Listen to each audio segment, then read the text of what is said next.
welcome everybody. Tonight, your neighborhood good Gulf dealer joins the Gulf Oil Companies in bringing you the Motion Picture Star's own program for the benefit of the Motion Picture Relief Fund. The Gulf Screen Guild Show.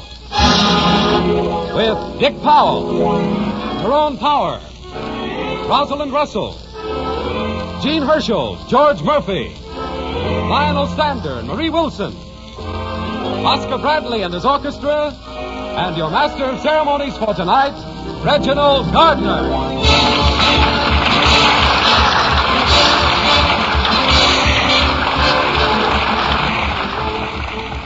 Good evening, ladies and gentlemen, and welcome to the last Screen Guild program for this season. Next week at this time, the Gulf Oil Companies bring you their new summer show, the Gulf Musical Playhouse, starring Jane Froman, Jan Pierce, and the music of Erno Rappé. Tonight, our Screen Guild show is a review. And to start things off, I'd like to introduce to you the man who introduced me on the first of the Gulf Screen Guild shows last January. That very popular young fellow who was your regular master of ceremonies on these Gulf shows until picture assignments demanded his full time, Mr. George Murphy.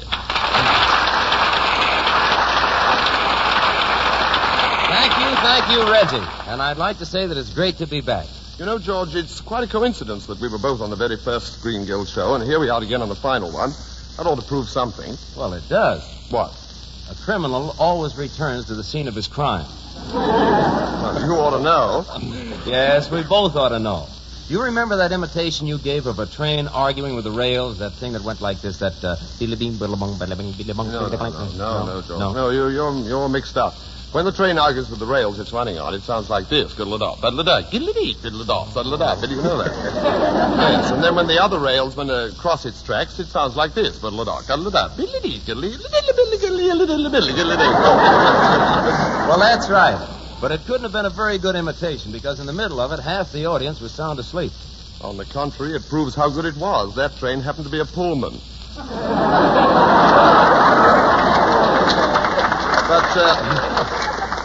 But let's stick to tonight, George. That's a good idea, and we can get right into it now by introducing an old friend of ours. Here he is now, Dick Powell.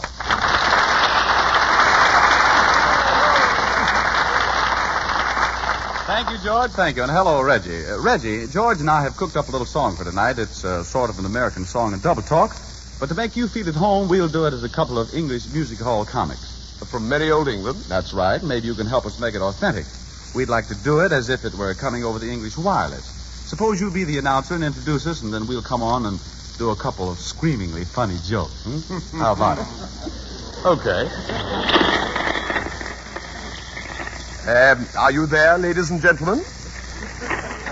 If you are, you're going to listen to a good act. If you're not, turn the wireless off. It's a frightful waste of electricity. We'll next hear from an act called Powell and Murphy. They've got a couple of devastating jokes and a nippy little ditty to sing for you. And here they are, Powell and Murphy. Hello, George. Hello, Dick. How are you feeling? Oh, I can't kick. Oh, rheumatism, eh? I say, old man, wait for the laugh. Oh, all right. But remember, this is only a half-hour program. Oh, it is. Clever repartee, what? And speaking of rheumatism, where do you come from? From Worcestershire. Worcestershire. How long have you lived there? Since 2 years before it became a song. I say, fellows, why don't you sing? Very good idea, Reggie. Ladies and gentlemen, a new song from America entitled My Sweet Stratovenus in the Gloamin'. Which doesn't mean a blessed thing, really, because it's in something called double talk. Professor, the music, please. Yes. There's a new kind of language in the nation. It's a language beyond translation.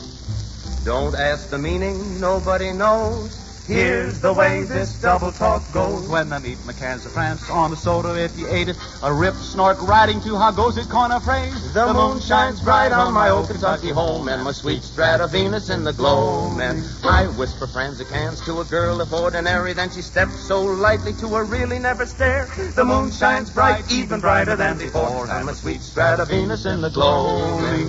Many's the heart of Ethel wishing tonight.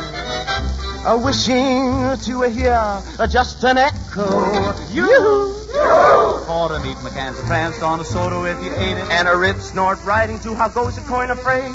The moon shines bright on my old Kentucky home, and my sweet Stratovenus in the gloaming.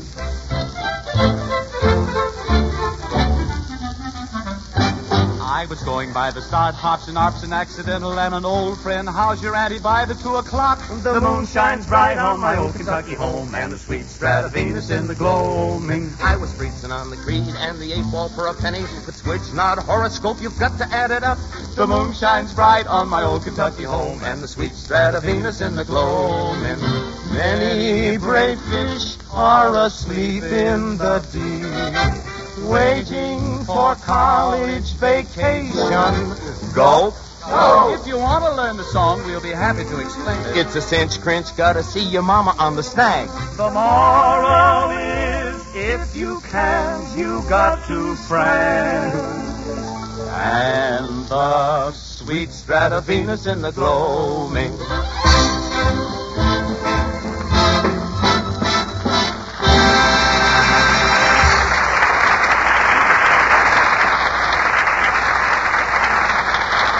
Thank you, boys. That was grand.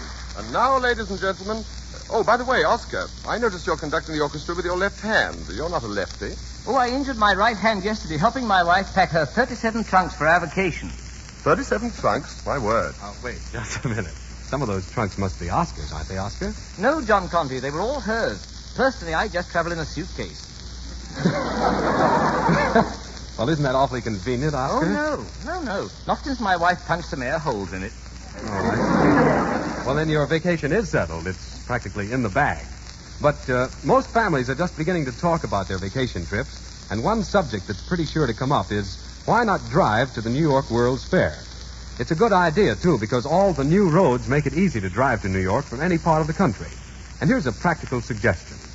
To learn about the best routes to the fair or any other place, just stop at your neighborhood Good Gulf dealers and take advantage of Gulf's free tour guide service. The experts at the Tour Guide Bureau will prepare special maps for you, showing you just how to go.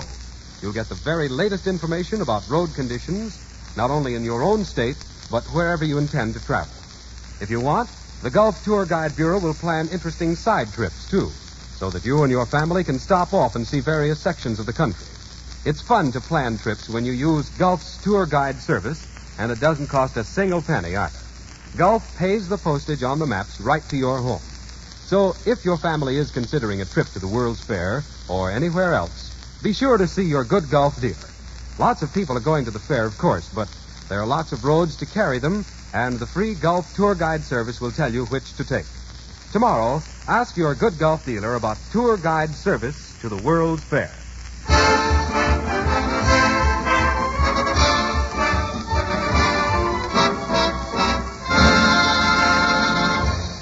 Thank you, John Conte. And now, ladies and gentlemen, you all remember the picture Boy Meets Girl. I take great pleasure in presenting the girl, Marie Wilson.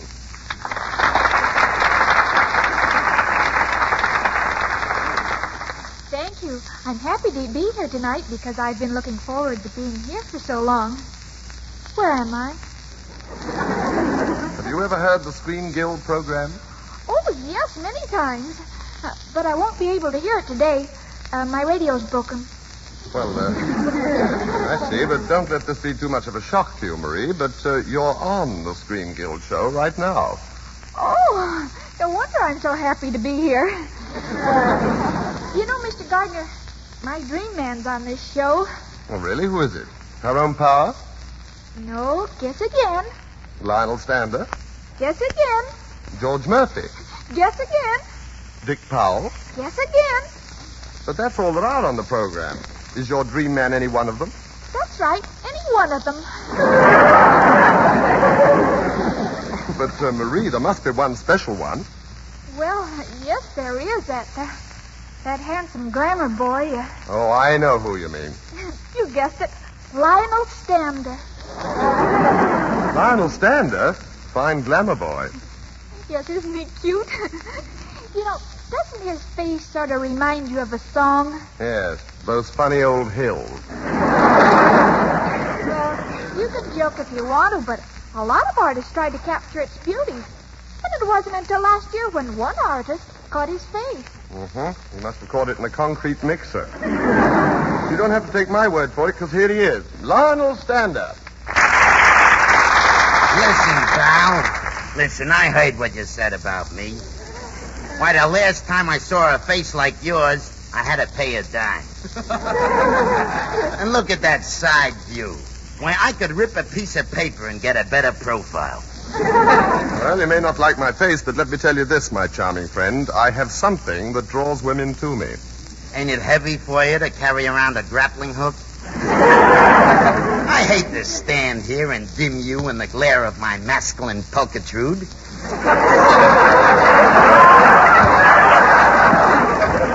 Why, I'm so handsome, I used to work in an escort circus. You know, escorting the pampered pets of society to and fro.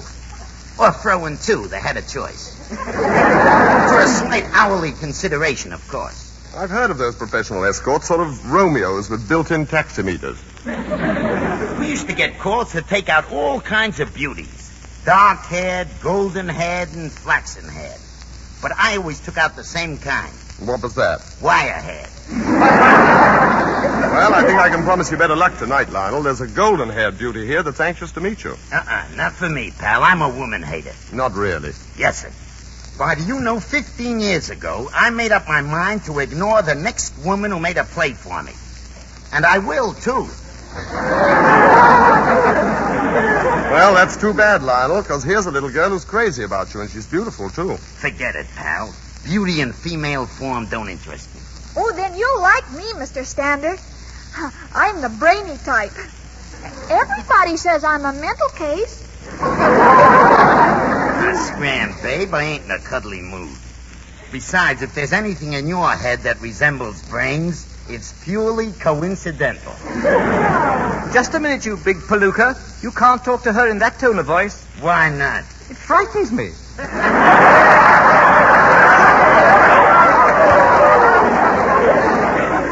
Wait a minute. Hey, Reggie, who is this elf? Oh, that's Oscar Bradley, our orchestra leader. In his spare time, he makes money diving for cherries in cocktail glasses.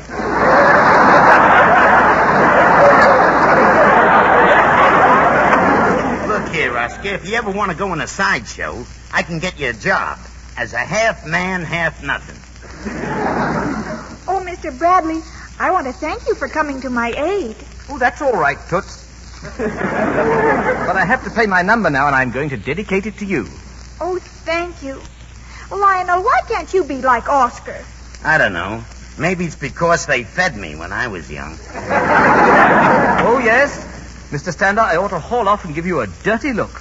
Oscar, maybe you better haul off and hit the music instead.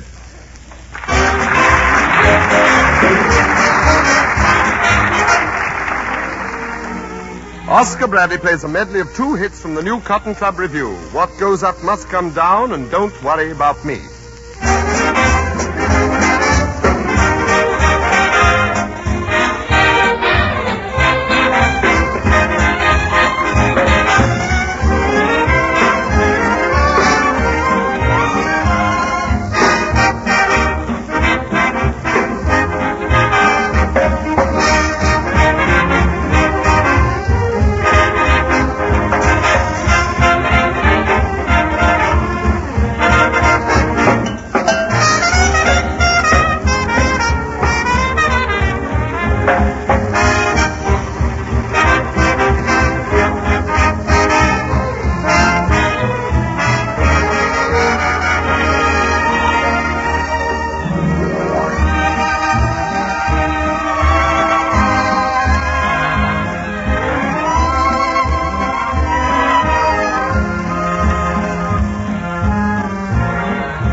Thank you, Oscar Bradley. That was fine. And now, ladies and gentlemen, we bring you one of Hollywood's most popular actresses who recently went to England and scored such a tremendous hit in The Citadel, Rosalind Russell.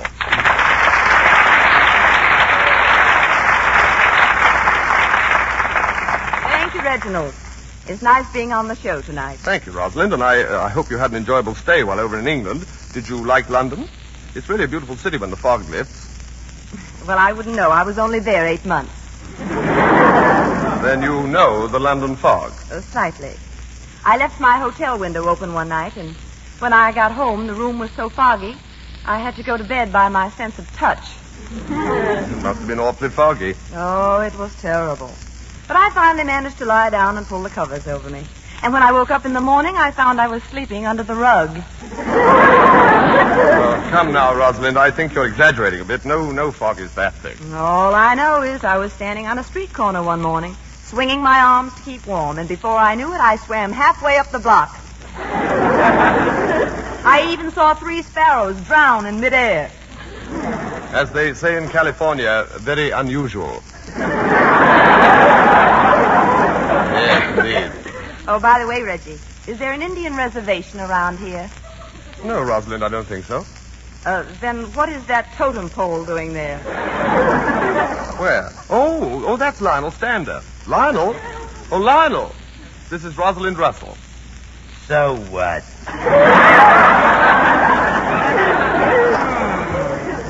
He certainly has foul manners and a face to match. You'll have to forgive him, Rosalind. It seems that Lionel is a woman hater. That's right. I don't have nothing to do with women. Well, from your point of view, it's understandable. From a woman's point of view, it's advisable. Yoo-hoo! Oh, Lionel! Who is that? My public. Oh, Miss Russell, I think he's wonderful. But my mind is so collapsible. You think I'm really in love with him? You must be, dear. I saw you look at him for 2 minutes without flinching. But you've got the wrong attack. When you're in love with a man, you shouldn't let him know it. You should keep him guessing for a long time. Why, you're wonderful, Miss Russell. Tell me, how can I keep Lionel guessing? Ask him how much is 2 and 2.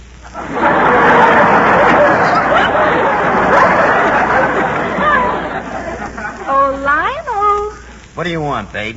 How much is 2 and 2? 8. You see, Miss Russell, he knew it all the time. Gee, I wish you'd convince him to be my steady fellow. Now, don't worry about it, dear. I'll fix it for you. Now, look here, saddle face. You're really in love with Marie. Forget it. I'm all for women. Marie may be beautiful, but if she were the last woman in the world, I wouldn't take her in out of the cold. My friend, if she was the last woman in the world, she wouldn't be out in the cold. You're outsmarting me, babe. I better get somebody else to take my side in this argument. Let me see. Who's around here? Say, Guy, you look like a smart fella. Would you protect me in an argument? Well, sure, why not? That's swell. What's your name, kiddo? Their own power.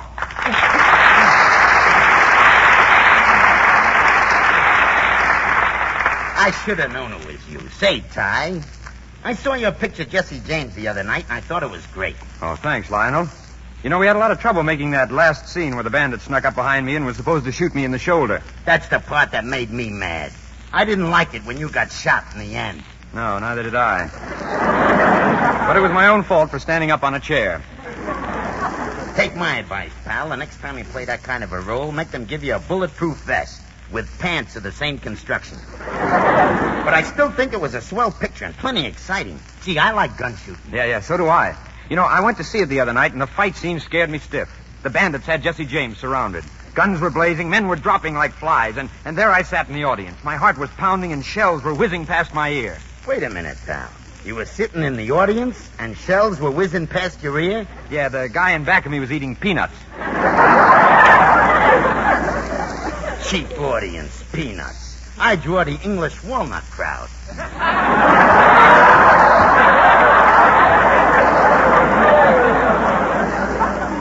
You know, I'm a very romantic character. Why didn't they let me play Jesse James? Why, I used to shoot cigarette butts out of guys' mouths at 50 feet. Did you ever do that? No, I buy my cigarettes. Oh,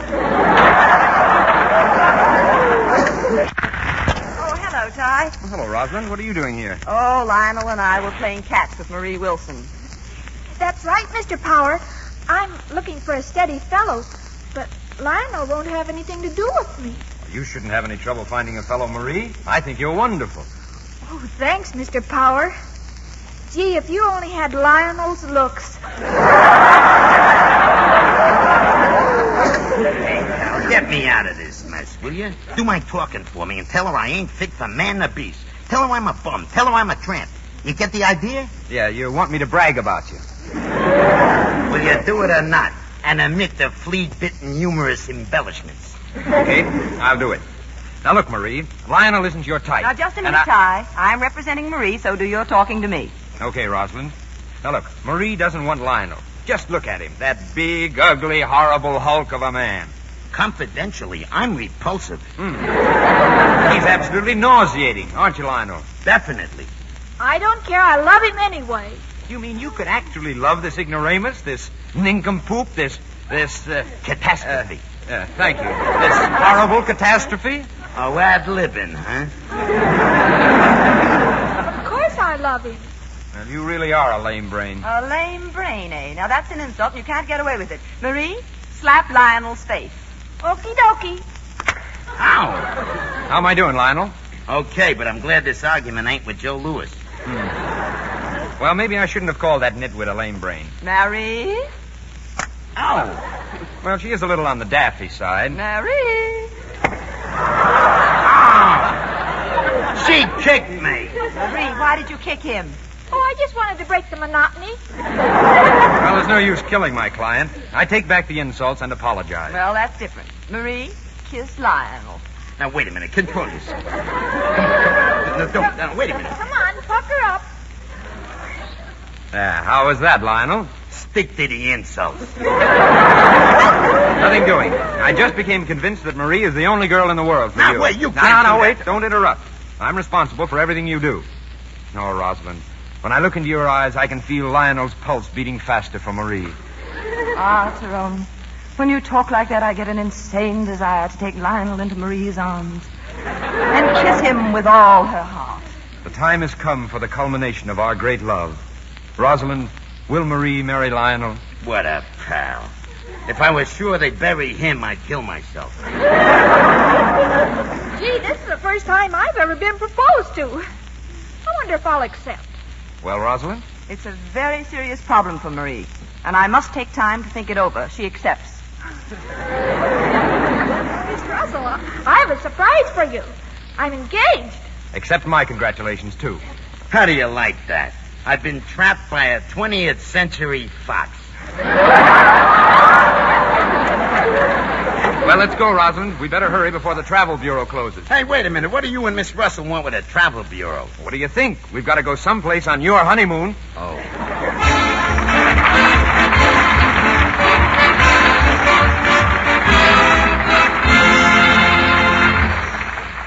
In just a moment, Dick Powell will return to sing again for us. But right now, ladies and gentlemen, it is a great honor for me to present the president of the Motion Picture Relief Fund, Mr. Gene Herschel.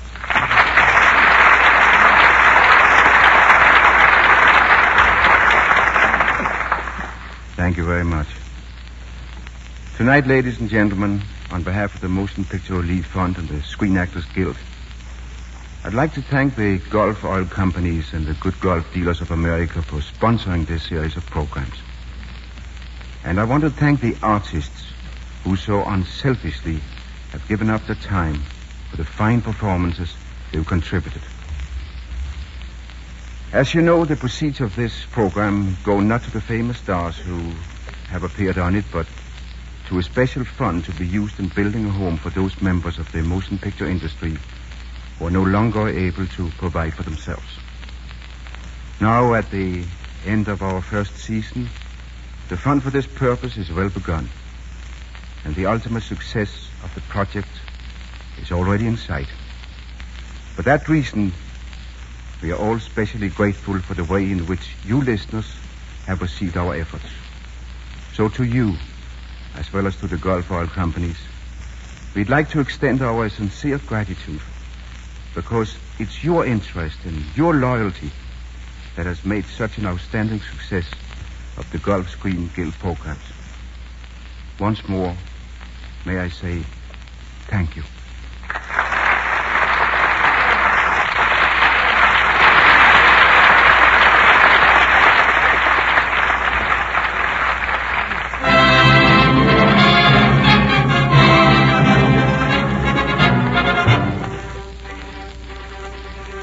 Thank you, Gene Herschel. And now, ladies and gentlemen, Dick Powell, assisted by the Gulf Quartet and Oscar Bradley's orchestra, brings us a special arrangement of Begin the Begin.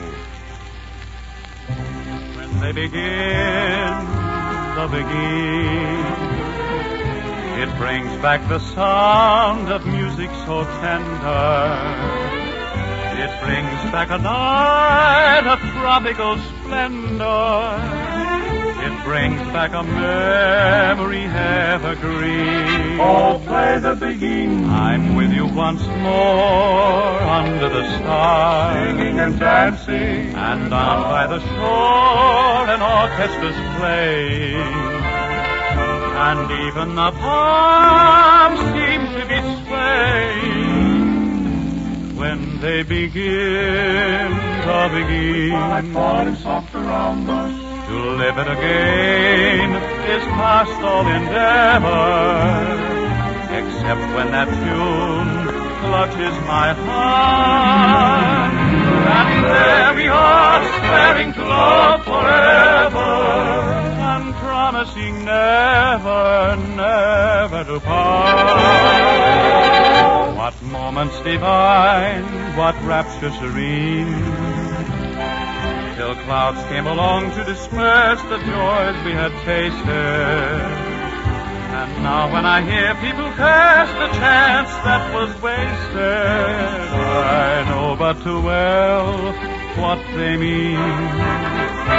So don't let the begin.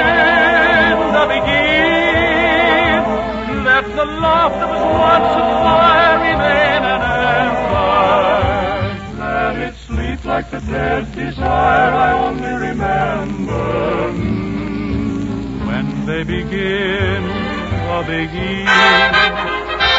Oh, yes, let them begin, let them pray, till the stars of the day before return above you, till you whisper to me once more, darling, I love you. And we suddenly know what heaven we're in. When they begin the begin. When they begin. When they begin the begin. When they begin, when they begin, when they begin, when they begin, when they begin the begin.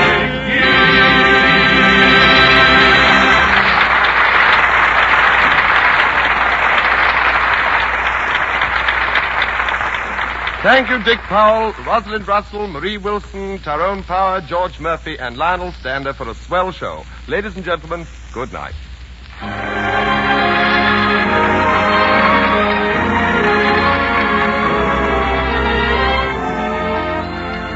Don't forget, next week, same time, same station, the good Gulf dealer in your neighborhood joins the Gulf Oil Companies in bringing you a new program, the Gulf Musical Playhouse, starring Jane Froman, Jan Pierce, and the music of Erno Rappé. Tonight's Gulf Screen Guild show is written by Sam Perrin and Jess Oppenheimer and directed by Ray McCary. We are grateful to Metro-Goldwyn-Mayer for Rosalind Russell and George Murphy, to Warner Brothers for Marie Wilson, and to 20th Century Fox for Tyrone Power. Dick Powell appeared through the courtesy of the Lifebuoy program, and this is John Conte speaking for the Gulf Oil Companies. This is the Columbia Broadcasting System.